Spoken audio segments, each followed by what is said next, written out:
Welcome to Maker's Journey Workshop. I'm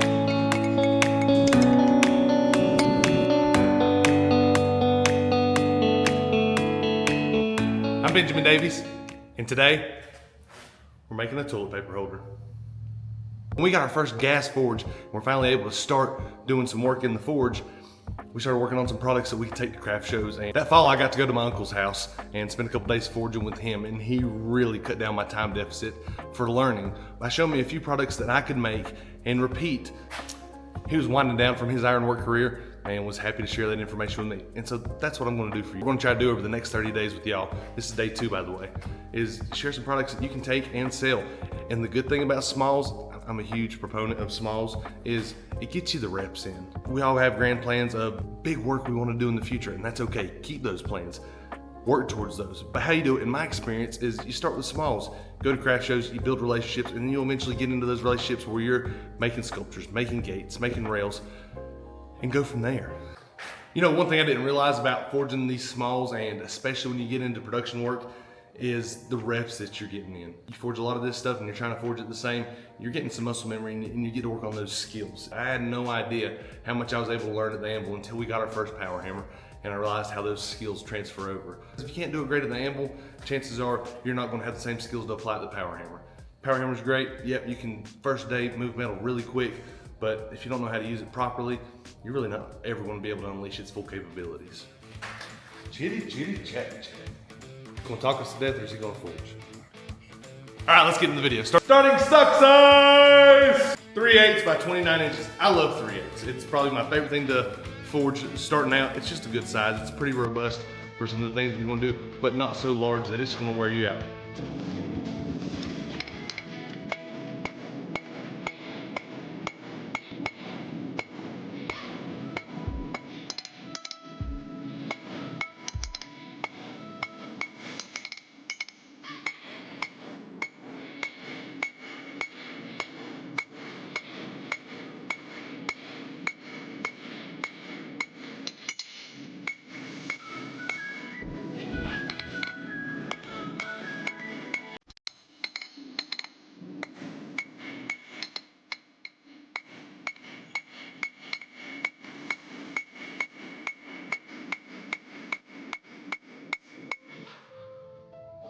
So what's this 30 for 30 challenge? What are you even talking about? So it's something we came up with when we were doing a walk about a week ago.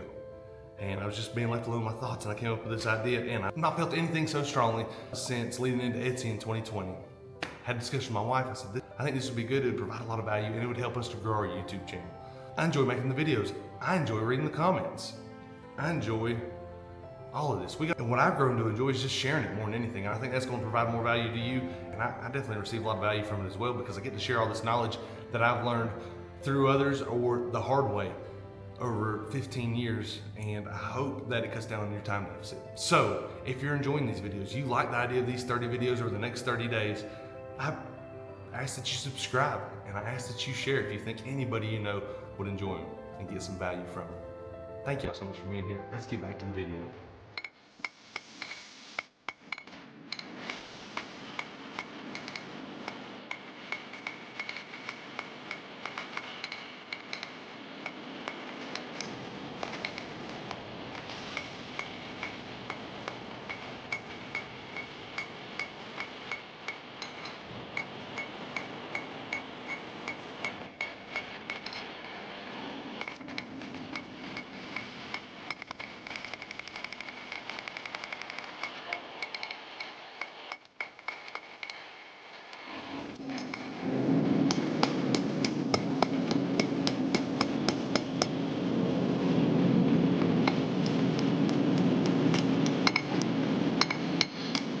Do this over several heats. If it takes you several heats to do this, take your time.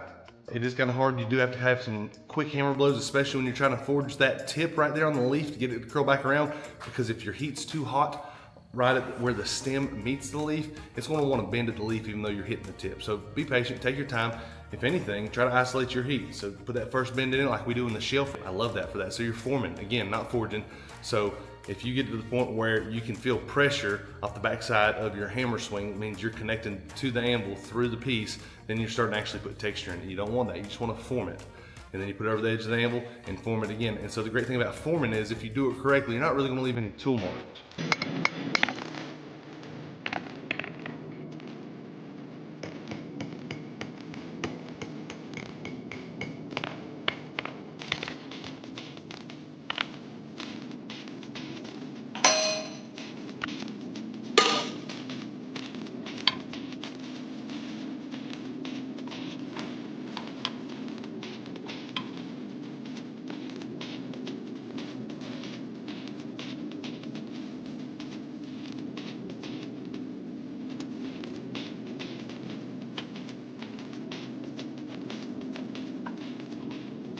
So we use our scrolling tongs right here, and we also use our bending forks. You can use whatever works for you, and just take your time.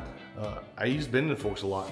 The way I have the most success with using bending forks is I use 2 at a time. So I usually chuck one up in a vise, and that way I can use the other, and that allows me to isolate small sections, and so I don't get any hard spots, meaning straight spots, because when you're doing this curved style work, if you have any straight spots, they stick out like you don't want them.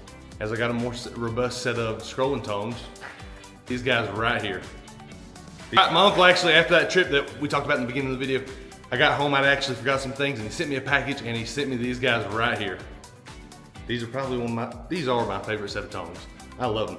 Not because they're functional, but they're also beautiful. So often as blacksmiths, we just need the tool right away, and we go make the tool. I encourage you to do that instead of getting hung up on that. I never understood as a beginning blacksmith, I would see incredibly talented smiths producing incredible ironwork, and their tools would be crude and ugly. Understand it now. It's because sometimes you just need the tool. Ooh, cracky, voice cracky. Sometimes you just need the tool. And so you just want to weld that thing together, forge it, whatever it takes to make it, and get it done as quick as possible so you can get back to making the thing that makes the money. That's kind of how it is. But when somebody takes the time to really make a piece that is functional and just pretty to look at, that's pretty cool too.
All right, so for this next part, we got our truck all handled up.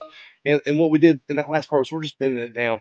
So this kind of rests below the decorative part, because you don't want to make this beautiful piece up here, this nice, elegant, attractive piece, and then just have the toilet paper sitting in front of it. So slide the toilet paper on, it centers up nicely, and you can see the cord. You gotta realize this will sit lower, and that way you're always looking from up top. So we want to make sure that we don't back it all the way down right here. You want to leave a little bit of wiggle room, and then we're going to mark off a spot probably about right here where my finger is, and that way you've got a little bit of slide room. Several ways you can do the next part. Ultimately, what you're going to want to do, no matter what you decide to put here to keep it from sliding off, is you want to make sure it points upwards.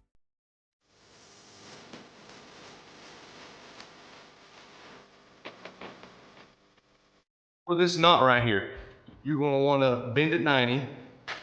And then you're going to want to just slowly wrap it around. As you wrap it around, I kind of twist it as well. It'll let you know which way you want to twist it, because it'll actually lend itself better to wrapping as you twist it.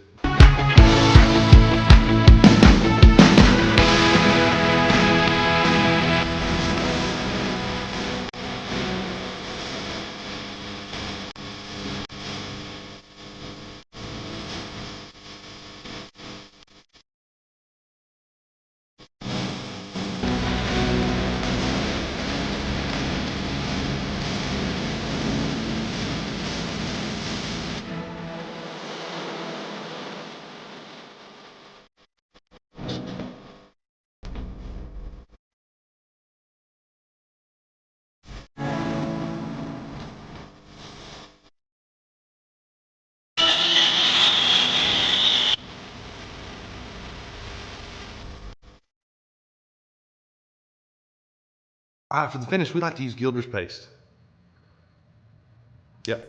Not sponsored. Just, it's something we were shown years ago, and it's just like a little paste wax finish.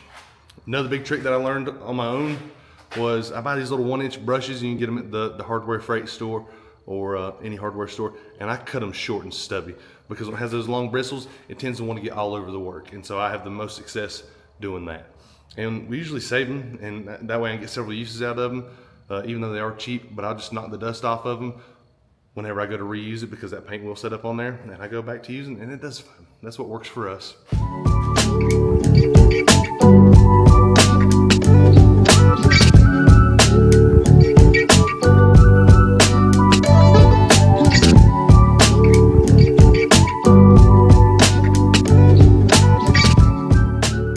Thank you so much for watching today.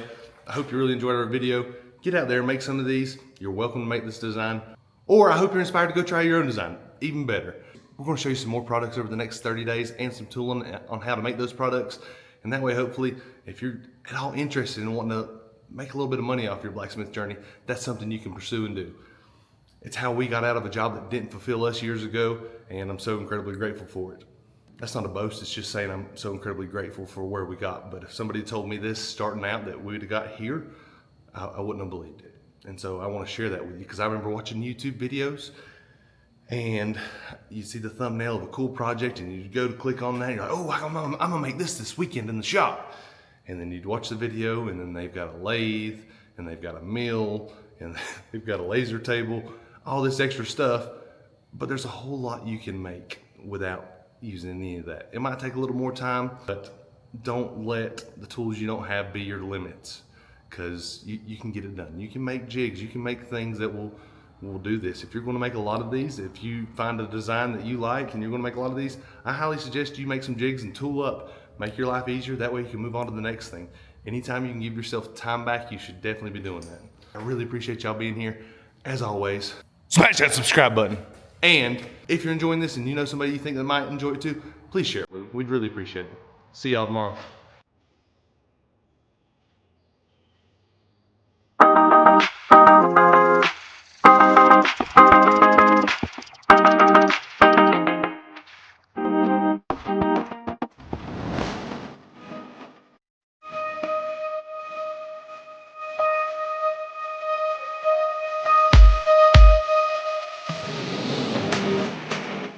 Smash that subscribe button.